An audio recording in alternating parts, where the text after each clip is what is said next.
This week on CWN, our amazing Wildcat band played at state. And our volleyball Lady Cats are by-district champs. I'm Maddie. And I'm James, and today is Saturday, November 4th of 2023. You're watching the Calallen Wildcat News Weekly Review.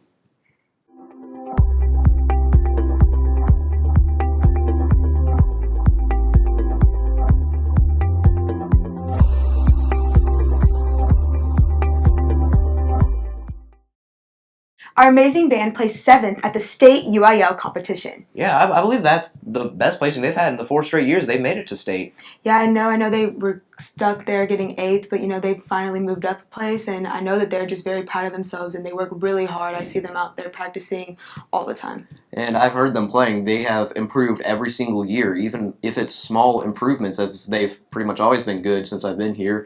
We're still improving. We're still going forward. Yes, and congratulations to them for this amazing accomplishment. We spoke to Mr. Valpertz, our incredible band director here at Calallen High School, about the outstanding job his band performed at state. Hey Cats, I'm here with Mr. Valpertz, the head band director. So band went to state last night. Can you talk about how y'all did? Yeah, there was several hundred bands that started the process a few weeks ago through region, through area, and then they came down to the top 26 bands that made it to the state contest yesterday, and those 26 bands performed in prelims. They took the top 10 bands of that to make the state finals, which is like the top of the mountain, the best of the best. So the Calallen band, of course, we qualified for the state finals. We had a great prelims performance run, and in the finals, they had their performance of the year. It was an incredible experience to watch them perform in finals. Okay, that's really cool. Seeing that y'all have placed 8th the last 3 years, how does it feel to finally have placed a higher placing? Yeah, well, just to make the finals is a really big deal. I mean, the bands here in Texas are incredible. So, the last 3 years we had 8th place, and then we had 8th place, and we had 8th place. So last night when they announced 9th place, a lot of our guys were thinking, okay, well, we could possibly end up in 8th place again. But when they said somebody else, and then we ended up in 7th place, it might as well have been 1st place for them. They were so excited. So I couldn't be more proud. That's congratulations on going to state and being a state finalist. Thank you, and back to the studio. As we get this Saturday rolling, we'll start with our science wing. Lakin spoke to Miss Johns about her AP Chem class to find out more about the demo lab they were doing while trying to figure out the dye color of blue Gatorade. Hey Wildcats, I'm here with Miss Johns, and I hear that you're doing a lab. Can you tell me a little bit about that? Sure, my AP class, it's kind of a demo / student participation type lab. We are using something called a UV vis spectrophotometer to find the concentration of the blue dye in a Gatorade. And so what they're having to do is we made a weak solution of blue dye in water, and they are then diluting it. They made some serial dilutions, and we're going to put them into the spectrophotometer, create a graph, and from the graph they should be able to find something called the molar absorptivity. And from there they can plug it into Beer's law and find the concentration of the unknown dye in the blue. In the blue Gatorade, sorry, yeah. Thank you, Miss Johns, and back to the studio. Mrs. Johns also did an interesting lab with her PAC class to study bonding. Let's see how much fun they had with speed dating. Good morning, Cats. I'm here, Ms. Johns. Ms. Johns, I heard you doing a lab on speed dating. Can you tell me more about it? Sure. So in my in the PAC class, which right now is we're working on bonding, and so today I introduced the concept. Well, we've already practiced a little bit with ionic bonding, at least understanding the concept, and we've already made ions before. So now what they're doing is they are actually drawing the transfer of electrons and then writing the ions that are formed and then figuring out how to write a formula from that. But to help them is I did assign half the class is a metal, a certain type of metal, and the other half is a certain type of non-metal. And so they're speed dating. So they have to make 6 matches. So they're going to walk around the room, find people that have the opposite color, it's pink or yellow, and then sit down and figure out how would those two atoms come together, what kind of ions they're going to make, and what kind of formula they'd make if they were making ionic compounds. It's just an interesting way to do it besides just a worksheet. So hopefully they groaned because no one likes to talk to each other, especially first period, but I'm making them, and I'm very proud of myself for that. Thank you. That sounds fun, and it's back to the studio. Mr. Smith had a lab over quantitative results. Let's see what he had to say. Hey Wildcats, I'm here with Mr. Smith, and I hear y'all are doing a lab. Can you tell me a little bit about it? Yes, what we're doing is we're doing an introduction to circular motion. And so this isn't a lab where we make measurements. This is a qualitative lab where they're taking a stopper on the end of a string that's through a tube that has a mass hanging on it. And they're looking to see how fast they have to spin it to make the mass go up or make the mass go down. And they're trying to develop the relationships between the radius of the circle that's spinning around them, about the force that's coming through that line to that weight, and then whether that weight moves or not. So again, it's just an introductory lab, all qualitative, no measurements. We'll turn this into a measurement lab towards the end of the unit. Thank you, and back to the studio. Layla spoke to Mrs. Burkhardt about her free fall lab in physics. Ms. Burkhardt explains how the reaction time works to explain how we may react in real-life situations. Hey cats, I'm here with Ms. Burkhardt. Ms. Burkhardt, I heard you guys are doing a lab in your class. Can you tell me more about that? Yes, we're doing a free fall lab to determine the reaction time of students. And what are your students taking away from this lesson? We'll have some multiple objectives. One is that we're using the equations that we've been working with to measure some real life data, so something that's kind of meaningful to each student. And we're also relating it to safe driving so that we can stay safe on the roads. And how did you come up with this lab? I originally found the lab online at Developmental Physics, but then I've adapted it to some experiences that I've had, like actually losing a student to a driving accident, and tried to personalize it so it had a little more meaning. Thank you, Ms. Burkhardt. Back to studio. In our forensic science class, Dr. Hotchkiss had her students create posters of skeletons to assist in learning where the bones are to aid in crime scenes. Here is Natalie with more. Hi cats, I'm Natalie. I'm here with Dr. Hotchkiss. Dr. Hotchkiss, can I ask what kind of project you're doing? Yeah, we are doing a skeleton project in forensic science where we get all the bones, we put them together so that they can assemble them either into a crime scene or a spooky little background, and we're handing them out to our favorite teachers. What's the purpose of the project? Just to see where the bones are placed on the body and to create a cool little crime scene. Do you know how long you're going to be doing this project for? This is our second day, so they should be done with it already. Okay, thank you. That's all from me. Back to the studio. Mrs. Compton, our engineering instructor, introduced her 3D CAD software to her class. Let's see what they were learning with computer-aided drafting. Good morning, Wildcats. I'm Lauren. Today I'm here with Miss Compton. Miss Compton, can you tell me what's going on with your engineering class? Yes, right now my intro to engineering students are learning a CAD software, which is computer-aided drafting. Can you tell me more about that, about your CAD class? Sure. The CAD program that they're learning right now is Fusion 360, and it's a 3D modeling software. And then the students will eventually be able to create something on their own and then 3D print. That sounds like fun. Thank you. Now back to the studio. Some of our students are carrying around babies in school, and you're probably wondering why. Well, our child development class has to learn how to take care of a baby, so we caught up with a few of our students to see how it is in that class. Hey cats, I'm Natalie and I'm here with Lillian Gins. And for child development, you got a baby. Can I ask what its name is? Grace. How do you think this project is going so far? It's pretty good. It's really cool to learn how to take care of a kid and just make sure to know things about kids, so if you're in public, then you know how to help them. And how do you think this project's going to help you for the future? I think it's going to help me because I want to be either an obstetrician or a NICU nurse when I grow up, so it'll be good to know about how to take care of a baby. Okay, thank you. That's all from me. Back to the studio. You know, it's just been really funny seeing the people walking around with their babies in the hallways.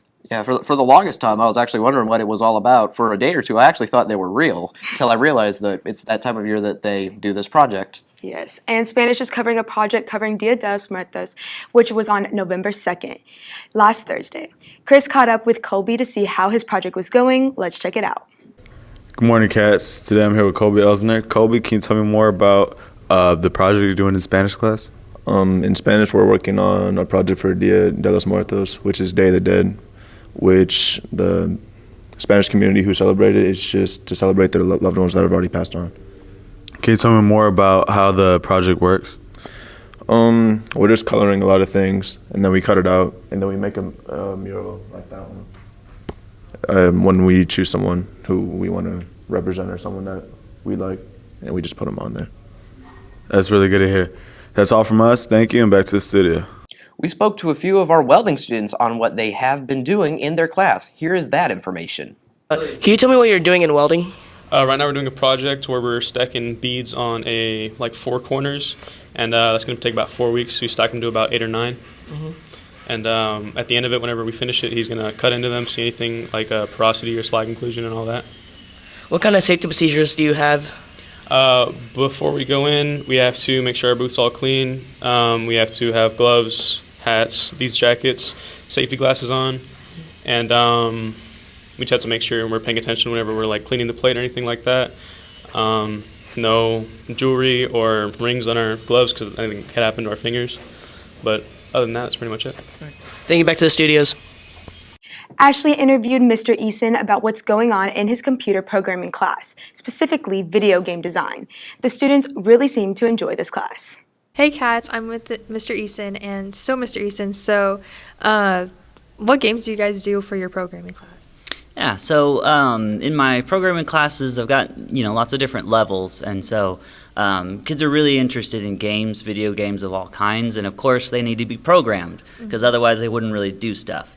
And so we kind of start with very simple games in our entry levels, like just number guessing games. We do a text-based rock paper scissors, so stuff like that. A very basic, just getting a little character to hop over a brick, essentially that's kind of flying in. And then eventually, like in my principles class, which is AP, we go through a full gambit of we do.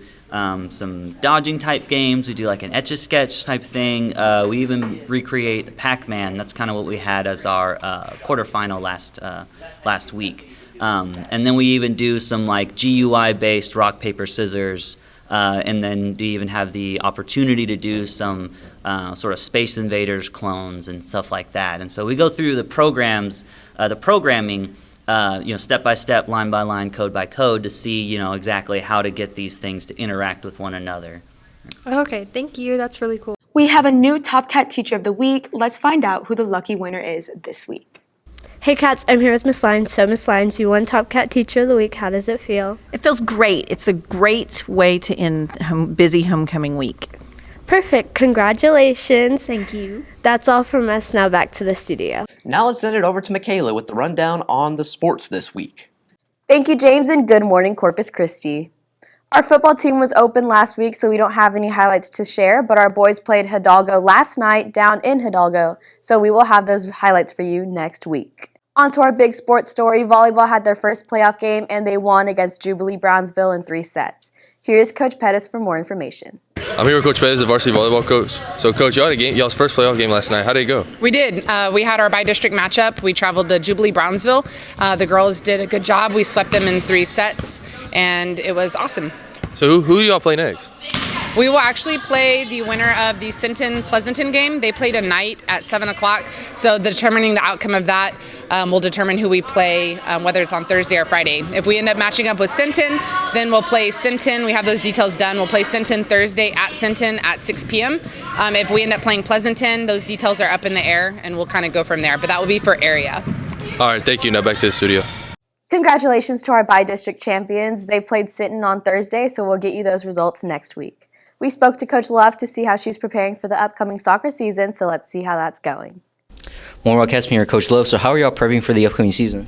I think the biggest thing that we're doing for the upcoming season is really just focusing in on our basics, whether that be passing, ball mastery, shooting, coming together as a team, doing some team things as well. And then we really have some girls that are doing a fantastic job of leadership in regards to our seniors that are doing some really good stuff and teaching some of our girls that either haven't played or that have played a little bit and really focusing in on those things.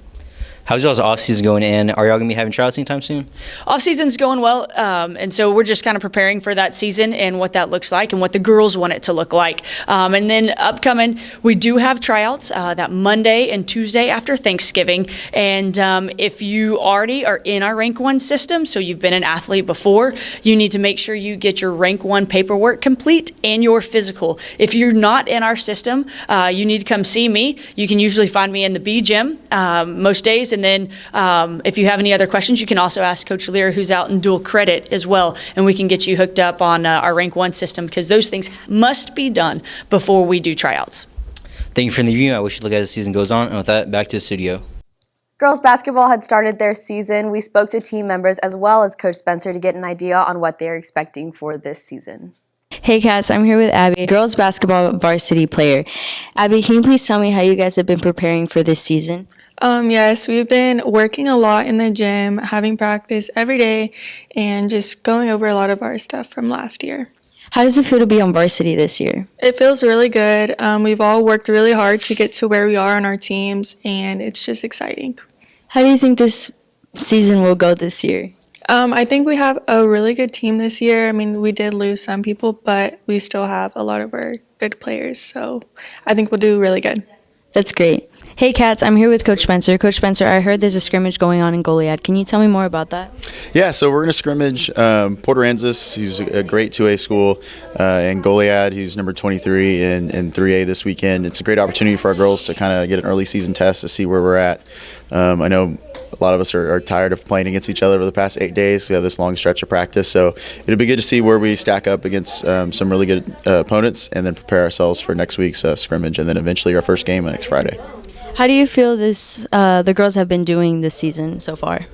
Good. I'm putting a lot on their plate, and I think they're eating it up. So they are, really buying into what we're trying to do, into each other, and continuing to build on the blocks that we've set the past couple of years. So I'm excited for the year. I think we've got a great shot of doing some great things, and so it's just going to continue to rely on what the girls decide they want to do, and that's where we'll be. And when's y'all's first district game? First district game, we have quite a while. I think it's December 12th. I think it's the Tuesday of semester exams. We're at home against Bishop, so kind of the big one, the big rival of the district, our biggest competition. So excited to see how we do and how we approach that. That's great. Thank you, Coach Spencer. Good luck to the basketball team this season. Back to the studio. Swim recently had a meet. Riley spoke to Coach Lawrence to tell us how that went. Morning, Wildcats. I'm here, Coach Ryan. So you had a swim meet last Friday. How'd it go? Went real well. Our kids competed very well. The boys actually got 4th place overall, and the girls got 3rd place overall in the meet. And some of our individual winners were Jenny Pickens, who won all 4 of her events, took home gold medals in all 4 of them. Our girls relay, girls 200 relay, with the team of Kaylee Larson, Jenny Pickens, Jasmine Trevino, and Naomi Lowe won 1st place, and they also won 3rd place in the medley relay. Our boys 200 relay with Cody Welker, Edward Hinojosa, Lev Sikora, and Nico Pickens won 2nd place overall in their 200-meter relay. And a lot of individual great accomplishments, too many to list. But overall, again, I'm really happy with everything that happened at the meet Friday, and it was a lot of fun. Do y'all have any upcoming meets? We do. Our next meet is on a Thursday over in Alice on November the 9th. So we got a week off here.